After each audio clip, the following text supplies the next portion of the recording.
There is a particular kind of quiet that only you know.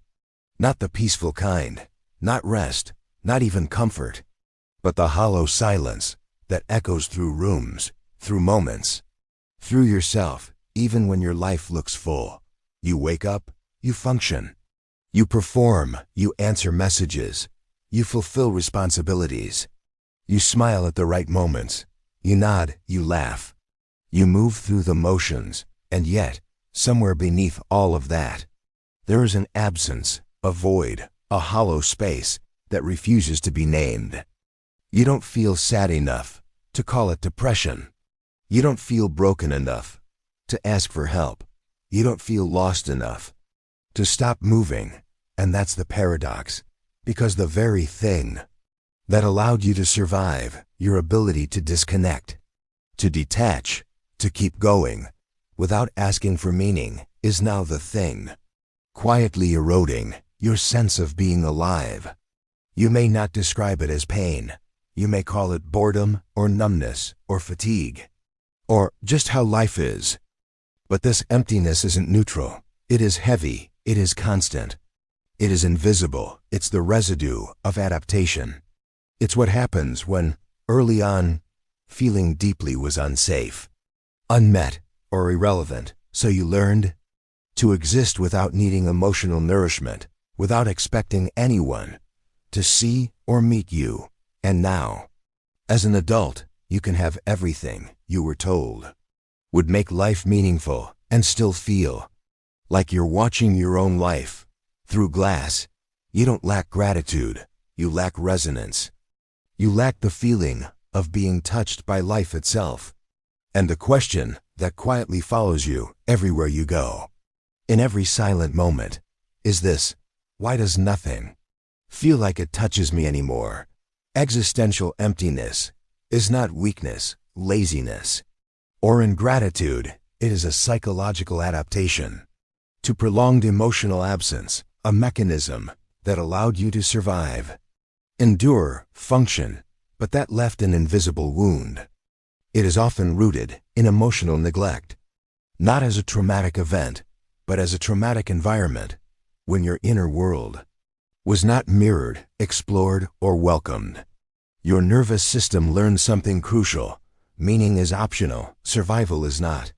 One of the central mechanisms here is the emotional neglect schema, the belief that your internal needs are irrelevant, inconvenient, or invisible, not because someone explicitly said so, but because no one stayed long enough to notice.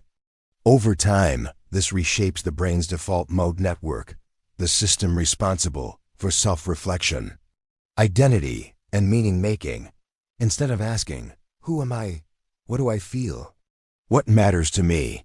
The mind begins to ask, what's next? What's expected? What needs to be done? Another layer, often present, is avoidant attachment. You learned that closeness did not mean nourishment, that depending did not mean safety, so you built a self-sufficient identity that does not need emotional depth to function. There is also hypovigilance, not the constant state of alert in the face of threat, but its quieter version, emotional shutdown, when the nervous system decides that full presence is unnecessary. It conserves energy by flattening experience. Imagine living your entire life in shades of gray, not because color does not exist, but because your system stopped seeking it. A world of muted tones, a body that moves, but does not fully feel, a mind that thinks, but rarely resonates. This is not emptiness, because you lack depth. It is emptiness, because your depth was never met, because your system learned to survive. You must adapt, but your heart, your soul, your inner resonance were left behind. The greatest cost of existential emptiness is not unhappiness. It is invisible grief. Grief for a life that feels unlived despite being full of activity. Grief for laughter that does not reach the chest. Grief for joys that feel distant. Grief for presences that never fully arrived. You sacrificed authenticity for adaptation, traded curiosity for functionality, replaced longing with productivity, and no one noticed because you were doing fine.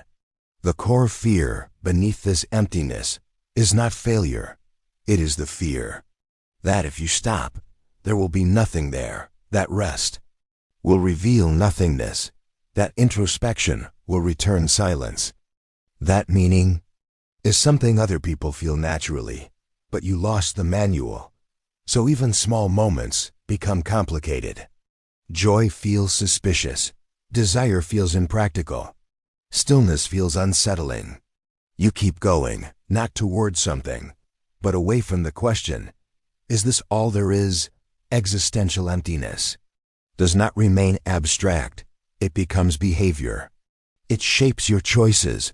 It shapes your reactions. It shapes your world. You may notice it here, in relationships.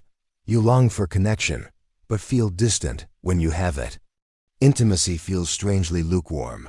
You pull away, without fully knowing why.